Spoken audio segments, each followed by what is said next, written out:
Welcome to the Smart Business Revolution. Revolution. Revolution. Revolution. You want a revolution? You say you want a revolution? Revolution. The revolution. It's going on right now.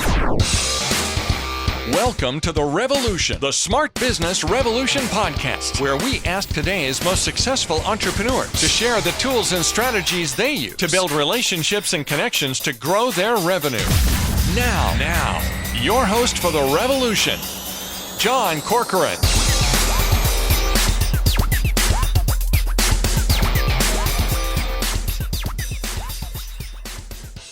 All right, welcome everyone. John Corcoran here. I am the host of this show, and I get to talk to so many amazing guests each week: CEOs, founders, entrepreneurs of all kinds of companies and organizations, ranging from YPO to EO, which is something that both of which our guest here today has something to do with. Activation Blizzard, Lending Tree, OpenTable, Act Software, many more. Go check out my archive of past episodes to check those out. I'm also the co-founder of Rise 25, where we help connect B2B business owners to their ideal prospects. And, normally I thank one person for introducing or suggesting my guest, but this time I've got about 24 people who I could thank for suggesting this guest, because literally that many of my past guests have suggested that I interview today's guest. Carissa Renninger, George Levesque, Fran Biederman Ghost, Robert Glazer, Pramod Raheja, Chandra Hall, Brad Stevens, many, many more have said, you got to interview Warren Rustand. He's a husband, he's a father of 7, grandfather of 19, entrepreneur, athlete, educator, speaker, philanthropist, spent many of his early years at a farm in Minnesota before moving to Southern California.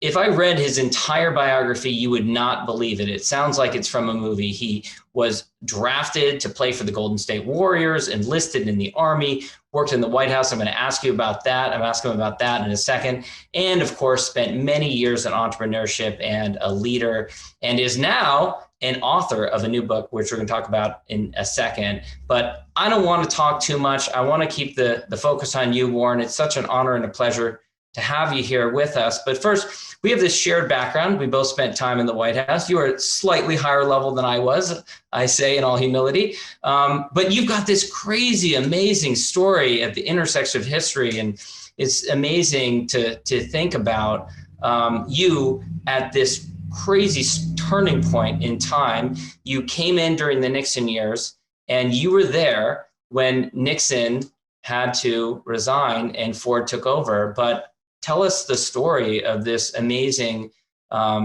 experience and the leadership lessons that shaped your life. Well, thank you very much, John. I'm really happy to be with you today, and I appreciate you taking the time to spend some time with me. And hopefully we'll share some things today which might be helpful to other people, which is what we both want to do.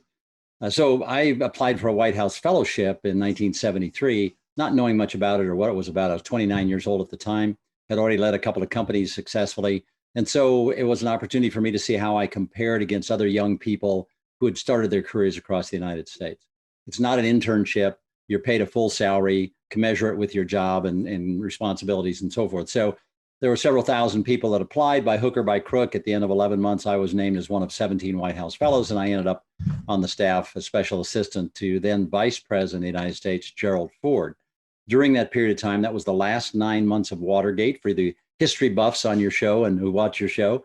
But the last 9 months of Watergate, wherein President Nixon was under siege for having complicity in the possibility that he actually was involved in the cover-up of a felony, a break-in of some offices. That came to be true. On August 6, 1974, I heard those famous words, Mr. Vice President, prepare to be president, because the President of the United States had made a public announcement that he was resigning his office, which meant that the man I was working for was going to become President of the United States in just 2 days. The entire transition period was 2 days. It's usually about 3 months. Amazing. Yeah, that's exactly right. When he heard that, I had wondered if he'd ever really thought about being president. And you hadn't had a conversation with him about had not had the conversation. None of us wanted to talk about it, right? Sure, we were just head down trying to do the best we could for the vice president. And he heard those words and he turned immediately and said, have the following 6 people here at 7 a.m. tomorrow morning for a transition team meeting. He not only had thought about it, he knew precisely who were going to be his closest advisors. The next morning, that transition team met. I was taking some notes, and I then wondered, did he have a plan? And out of his suit coat pocket, he pulled about 5 pages. He not only thought about it, he had a plan for transition. And 2.5 days later, I had the good fortune to lead him into the East Room of the White House, where he was sworn in as President of the United States. And it was an amazing transformation of power. It was peaceful. It was civil. It was all the things we hope in a democratic republic that happens as we transition from one office holder to another. And it was a phenomenal thing. And then about 30 days in, John, I came to the realization I wasn't smart enough to be there. I don't know if you've ever had that realization where you say, I'm just not smart enough to be here. The guys I was hanging out with and the people I was hanging out with at the time were, Don Rumsfeld, Dick Cheney, Colin Powell, Bob Gates, Brent Scowcroft, Henry Kissinger. That was sort of the senior team. And I wasn't as experienced. Remember, I'm this farm kid from Minnesota, right? So I wasn't as experienced. I wasn't as knowledgeable. I hadn't been in government before. And I was afraid I would do something because I was managing the president's schedule that I might do something that would embarrass him. And when you embarrass the president, as you know, it frequently becomes public and therefore it humiliates the president. I didn't want to be that person responsible. So we had a meeting of those people in the Oval Office. I hung around as everyone drifted out after the meeting. I said, Mr. President, may I speak with you? He said, yes, sit down. So I sat down. I said, I'm not smart enough, not political enough, don't have the experience, et cetera, et cetera. Here's my letter of resignation. And he looked at the letter, but he swiveled his chair, looked out across the south lawn of the White House and then the Rose Garden for what seemed 6 or 8 hours, probably only about 10 seconds at the time. And he turned to me and he said, the very fact that you have said this qualifies you to be here. The fact that you've been transparent, vulnerable, and honest means that I can trust you. And if I can trust you, then you qualify to be here. And in the world of politics, trust is a big thing. And especially after that experience you'd been through. His feeling that he could trust me, he trusted me with information and trips on his behalf and representing him and so forth over the next few years that no 29-year-old farm kid should ever had. So I was pleased to have that opportunity. Well, and you became appointment secretary. That's correctly. correct. How long after that did you become appointment secretary? He said, all right, because you resigned, now you're appointment secretary. No, he had already appointed me as appointment secretary. Okay. And, so I was appointment secretary and cabinet secretary. My office was right outside the Oval Office in a closet that Warren G. Harding had used and others had used. So I had room for a desk and a phone. Yeah, and, but proximity is power around the Oval Office. Well, right? I had to usher people in and out, and that was really interesting. Yeah. Time. What was it like? Now, for those who don't know what appointment secretaries do, explain what that is, because it's a very critical role. So I made all the recommendations for his schedule. So, invitations would come in from kings and queens and prime ministers and old friends and new friends and congressmen and senators and all kinds of people. And he got about 325 invitations a day for his time. And so we could only execute about 0.5% of those invitations. And so it was necessary to formulate a schedule, have him sign off on that schedule, and then execute that schedule. And so that was a really interesting time because everybody of power or consequence ultimately passes through the Oval Office if they have a big issue to talk about with the president or for our country or other foreign countries. And so I met some amazing people and wonderful people. And it really helped me understand and create a perspective on the world that I simply didn't have growing up in Minnesota and California. I just didn't understand the world in that way. And it benefited me for the balance of my life. And, probably the most common question I've gotten throughout my life is, what was Bill Clinton like? I worked in the Clinton White House. I've had the fortune now of being in the presence of 3 different presidents, Obama and Biden as well. And people ask me all the time, what was so-and-so like? So what was Ford like? And specifically in the context of leadership, what were a few more of the leadership lessons you learned from him? Well, like you, I had the opportunity to be exposed to multiple presidents. And so you can compare and contrast their style and qualities and traits of leadership. Ford was a Midwestern guy from Michigan. He was an All-American football player, had a law degree from Yale, very smart. But he spoke in that slow Midwestern way. And so people maybe thought he wasn't as bright as he was, but he chaired the House Appropriations Committee for years. He really knew the federal budget, really understood the financing of the federal government. So he brought those skills into the White House, which is really good. He also had all those years in the Congress. So he had relationships on both sides of the aisle that had been built over 3 decades. And as a result of that, he could go to members of the Congress, both the House and the Senate, and they could sit down and work out details and compromise around details of legislation, which was good. The qualities he brought to the office in a personal way was, number one, he was really committed to his marriage and to his family. And he spent time with them. And whenever they were around, he wanted to be with them, which I found to be very admirable and very important. So that was a high priority for him. The secondly was he had a group of close friends, and they would regularly visit in the Oval Office, and they were informal advisors. But again, that trust and loyalty of friendship over many years was really critical. It was always please and thank you when he was working with the staff. I never heard him curse. He was never profane. He never denigrated other people. Yeah, he thought highly of all people, cultures, religions, races. And so he just was never one of those people who had to put other people down to make himself feel important. Comfortable in his own shoes, self-assured, confident, in a quiet sort of way, a humble sort of way. Didn't think he was the savior of the world. He really thought he was doing a job that he had never run for, he never sought, and his job was to do the best he could for the American people. So there was much to be admired in what he brought to the Oval Office. What are your reflections on the state of politics today, which is in many ways, I mean, I'm not breaking any news here to say that there's a lot more partisanship, there's a lot more division. What you just described in terms of people having great relationships and being able to work collaboratively seems to be missing in many ways. Well, I think you and I would agree, John, that politics has always been adversarial. And it's been up and it's been down. And if we think back to the Lincoln-Douglas debates, there were some nasty things said between the two, right? I'm often asked, and maybe you too, John, is this the worst time in American history? And I say not by a long shot. We had something called the Civil War, where brothers shot at brothers and killed each other. Hundreds of thousands died during the Civil War. You know, we had the civil rights movement. When I was in college and university, we were marching in the streets, the civil rights movement, right? Martin Luther King was leading that. We had the 1968 Democratic Convention in Chicago. People died in the streets. We had the Vietnam War when the American National Guard troopers shot 4 students on the Kent State campus and killed them. Is this the worst time? No, it's just a time. If we look as a continuum of American history over the last 300 years, there have been good and bad times. Politics have been up and down. We shouldn't be over-exercised that this is somehow the worst time in American time. We will pass through this time. Things will get better over time if we keep a perspective about it, right? Just keep a perspective about it. So is there rancor? Yes. Are there disagreements? Yes. Is it identity politics? Certainly. Is it the cancel culture? It's all of those things. But those just happen to be a moment in time in American history. You know, it wasn't long ago that we had the Twin Towers come down in New York City. And at that time, we were adversarial. Remember the Gore-George W. Bush election decided by the Supreme Court. It was not a good place. But we rallied and came together as a unified nation post 9/11, 9/11 rather. And as a result of that, I think we will see some things that may happen that will bring us back together again. And I'm very hopeful of that. I'm always very positive about this republic, and I believe it's the greatest form of government in the history of the world.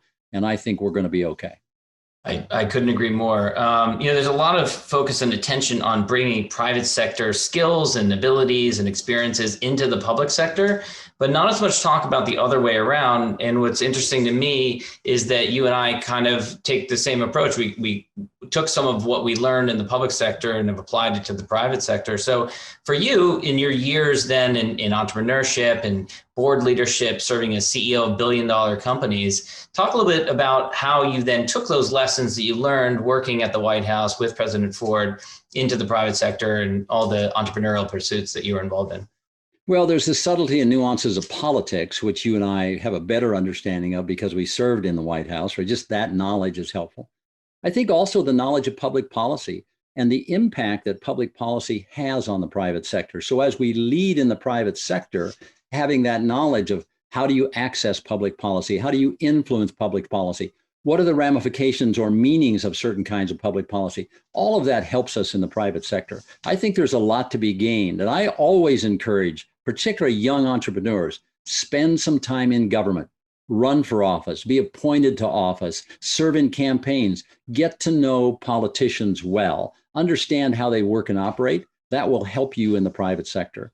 And I think sometimes we have such disdain for what we see in the public sector that we want to stay away from it. I'm not so sure that's true. Maybe if we embraced it a little bit more, maybe if we gave them some of our thinking as well as learning from their thinking, maybe a collaboration could make us better as a nation. So I always encourage entrepreneurs to have that side of them refined and fleshed out, because that public policy may come back to bite you if you don't understand it. Right. And of course, you chaired a public policy conference in Washington, D.C. when you were involved with YPO and WPO, called Public Policy in the private sector. You did that for 30 years. If you were doing that today, what would you be focused on? Is it what you just described or anything additional?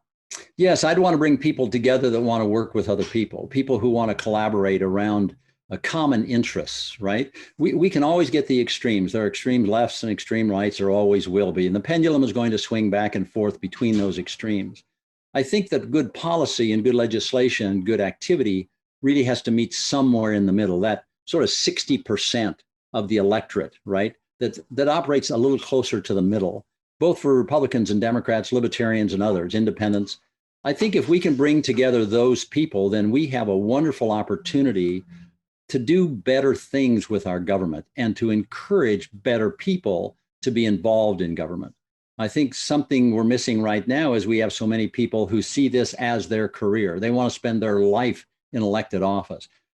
If you read the Federalist Papers, it was never designed that way. Our democracy was never designed that way. It was to be citizen patriots, to come for a period of time to serve in government, then return to our homes and our families and build our communities. Right now, we have an elite form of career politicians who want to stay forever, and that's okay, but I'm not so sure that was the design and intent of the Founding Fathers. You've done so many things in your career, and the book, The Leader Within Us, Mindset, Principles, and Tools for a Life by Design. Why write a book now?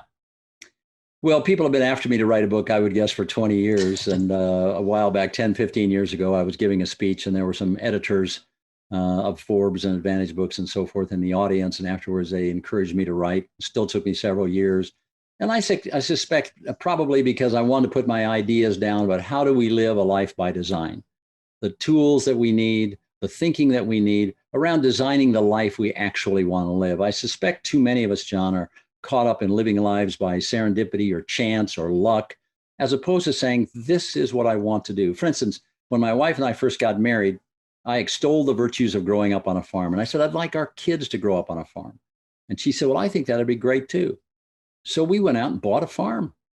And it just happens to be in the middle of the city of Tucson, Arizona, but we have a farm. And we have goats and pigs and sheep and chickens and all that kind of stuff. And so our children and our grandchildren, because we now have 3 generations living on the farm, all 32 of us kind of live there. So it's an opportunity for us to have those fundamental values of hard work and effort, right? And I think those are values that helped me on the farm, that I learned from the farm and my dad, mom. And so I think this is a great opportunity to do that. So I think there is opportunity in life by design. I know when I was 19 years old at the University of Arizona, I was playing basketball. And I was taking a philosophy class, and it was about looking at your future. And when I looked at my future, there were some things I wanted to do. So I sat down and wrote a list of 100 things that I wanted to do. And I have it in my desk drawer right behind me. I look at it once a week. And when we look at the things we want to do with our lives every week, we tend to do them. It's a reminder, right? This is what I said I want to do. Now let's go do it. Of those 100, I've done 98 of them in my lifetime. And I was making enough progress that about 20 years ago, I made another list of 100. And I've got about 50 of those done.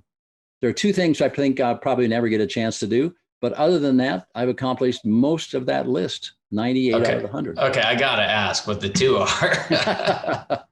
Well, one, I'm not sure I can ever. It's got to be like be on Mars or something. That's really hard to do. Well, the first one was I wanted to travel to every country recognized by the United Nations. But countries keep getting divided, and names change. It's a moving target. But I have traveled to about 190 countries. So I've been all over the world. Pretty close then, geez. The second is that I want to be president of the United States. And maybe if I'd have run 4 years ago, I had a better opportunity. But I think that boat has sailed, and I'm not going to have that opportunity. I got to work for one and some others, but so we set our lofty goals. Let's go pursue them. And when we do, even if we don't get there, we're better off for the distance we've traveled than if we'd never got on the journey. All right, so I'm going to be devil's advocate here.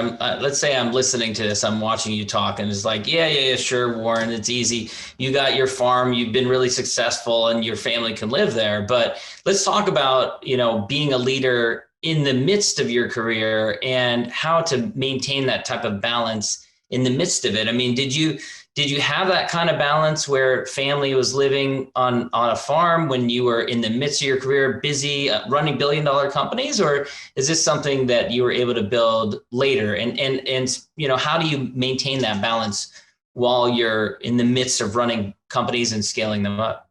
Yeah, I think it's a great question, John. I think, first of all, I think we have to decide what our priorities are early in life, and then we have to live by those priorities. Stephen Covey once said in his book, 7 Habits of Highly Successful People, said there are 3 moments of truth in a person's life: when you discover your core beliefs and value, when you commit to those core beliefs and values, and when you act on your core beliefs and values. So we decided early on, my wife and I, that our family was our highest priority, and that I would change whatever was necessary to be sure I was there. And I think our children would reinforce that I was there. I was at the ball games, I was at the performances, I was at the theater, I was doing what they were doing. And so that's our highest priority. The second is, I think your question presupposes that there's a balancing act, as if we operate in separate verticals of work and life and community and self. I believe all of those are integrated into a holistic piece. And it's our job to find the rhythm and pace of that for each one of our own families and relationships. It's different for all of us. We have to find the one at work. And there are times when business is the most important thing I have to be doing. And there are other times when family is the most important thing, and it's relative to each other, right? And it changes throughout our lives. It's different today with adult children than it was with little children. And so I think we have to find that rhythm and pace. And I think life is about finding our own music and what works for us in our marriages, in our families, in our relationships, and make that the priority. And when we do that, then we tend to live a happy life, right? We tend to be happier.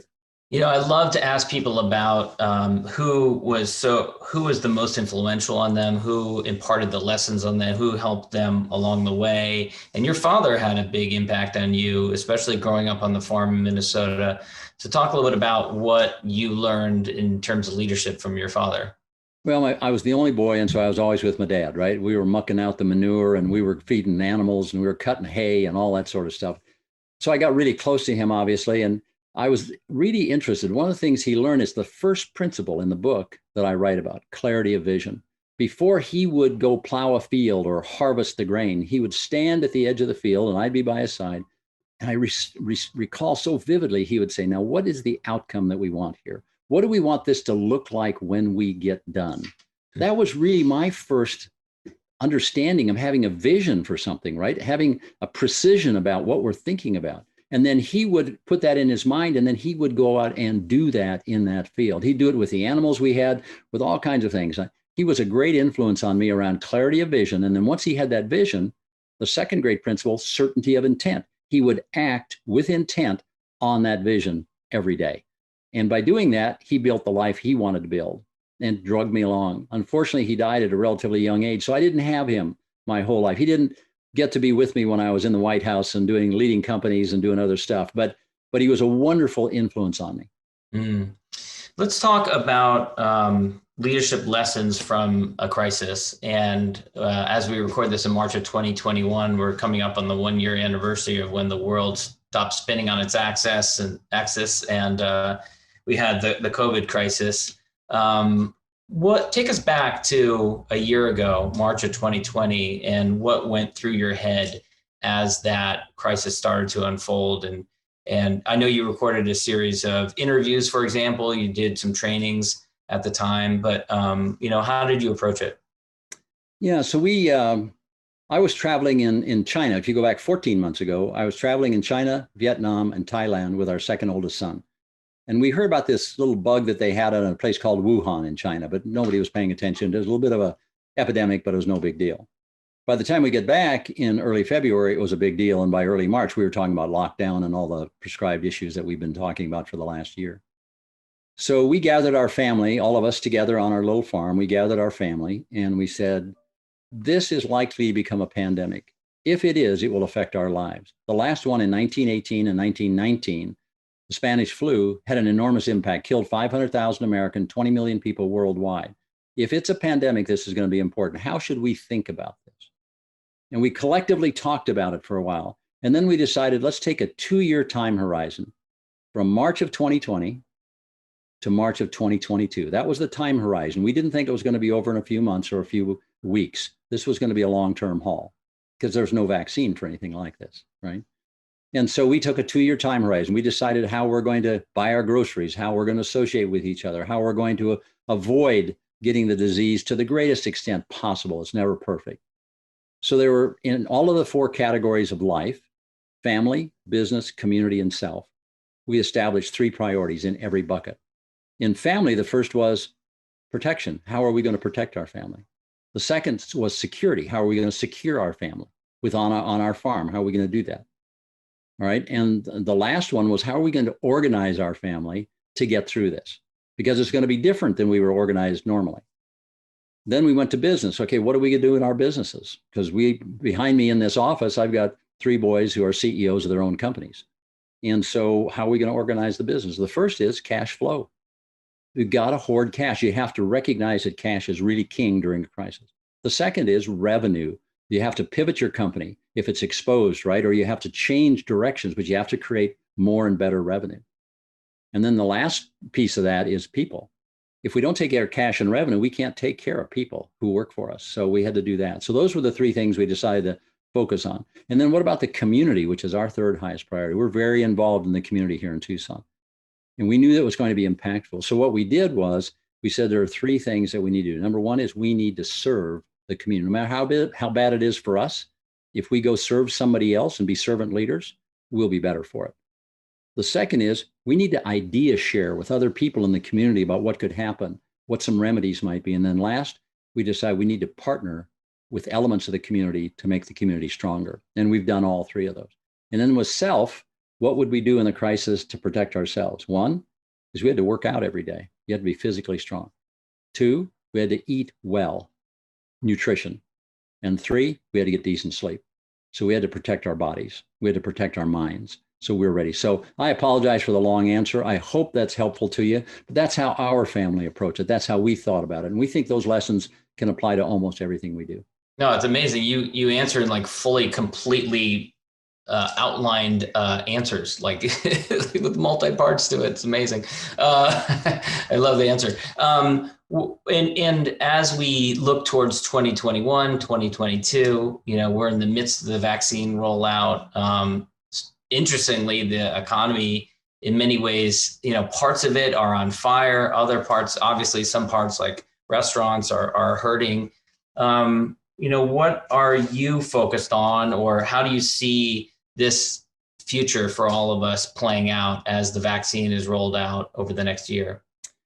I think it's really important that we put our minds in the current state and future state and stop whining and crying about what's happened to us, because that won't get us anywhere. If we're always looking upstream to see what's coming at us, we never get to see what's downstream, the opportunity that comes from crisis.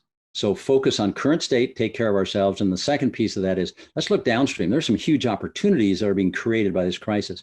If we think, John, back to 2008, 9, and 10 during the financial crisis, we think about the big companies that were created that came out of that crisis, right? Some huge ones, yeah. Uber, Lyft, Spotify, Shopify, Airbnb, all came out of that crisis.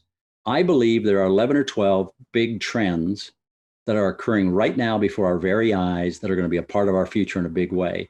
And so we need to be focused on those kinds of trends and take advantage of those. That's what's downstream. That's what's ahead of us.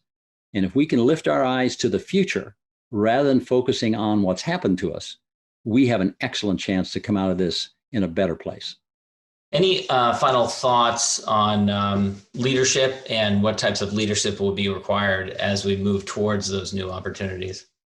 John, I feel that all of us have a kernel of leadership in us in different ways. And that might be leading a little league team. It might be leading Boy Scouts or Girl Scouts. It might be leading our neighbors in some way. I think all of us become leaders when we're moms and dads, husbands and wives. I think with siblings, with extended family, with friends. We all have it within us to lead. And that's why I really wrote the book, is for all of us to wake up and realize that we have a gift to give. And it might be small or it might be large, but our obligation is to give the gift of leadership, to help others, right, along the path. And I was asked one time, what are we doing here on earth? And I said, we're just walking each other back home. We're just walking each other back home, hand in hand. We're just trying to get there together. Life is tough. It's hard, big challenges. But if we can hang together, if we can love our neighbors, if we can help in a community, if we can serve others, then maybe we can all get there, right? We can all just take that long journey back home, wherever that is for anybody.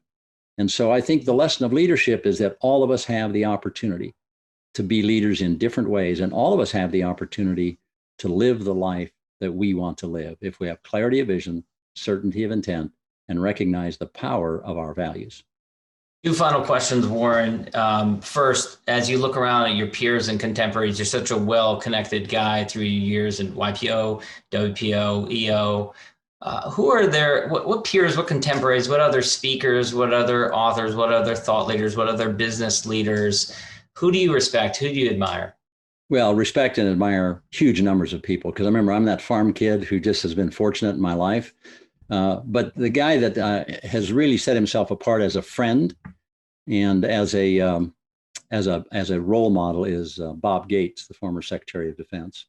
He's an extraordinary man. He's led 3 of the most complex organizations in the world, and never with a hint of scandal or problem, right? He's brilliant. He's a good guy. I met him in the White House in 1973. Wow. And we've been friends ever since. He wrote the foreword to my book. Yeah. And he's just a man of enormous integrity, really extraordinary in that way. And I consider him a good friend. We've traveled the world together. We've been everywhere, it seems like, and we've had a lot of fun together. We laugh a lot, but he is very purposeful, very dedicated. He's written 4 great books on leadership that I think anybody would be blessed to read. So I hope that's the case. Another person, speaking of politics, another person who really stood out was George H.W. Bush. He was my tennis partner at the White House, and we played a lot together, but we also had a lot of good conversations. But the one thing that always struck me with him, his family was almost always the most important. His relationship with his wife, Barbara, was essential. They talked multiple times during the day. He talked to his kids all the time.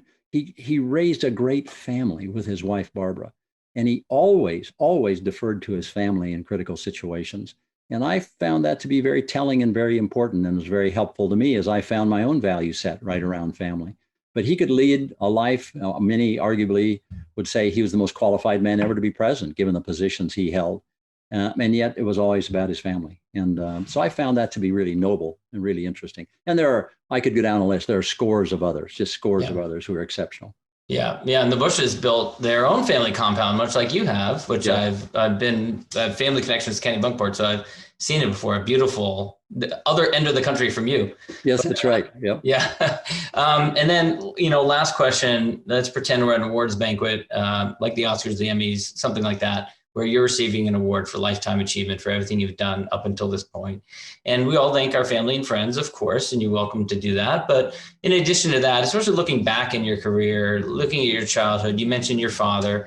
Who are the people that you would acknowledge who've been mentors, who've been, compatriots, who've been with you in the journey, who've been coaches, who've helped you along the way? Well, first among those, and I say this often when I'm asked, right, is my wife. We've been married 56 years. She's an extraordinary woman, smart, strong, beautiful, intelligent, tough.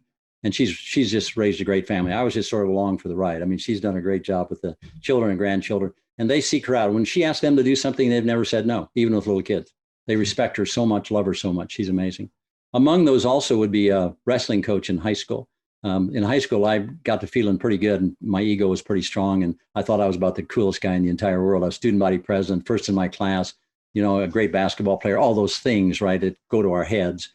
And I was reflecting that, and it wasn't very good. And after a government class one day, the wrestling coach who taught that class, and a man I greatly admired, sat me down and said, "Warren, you're a jerk.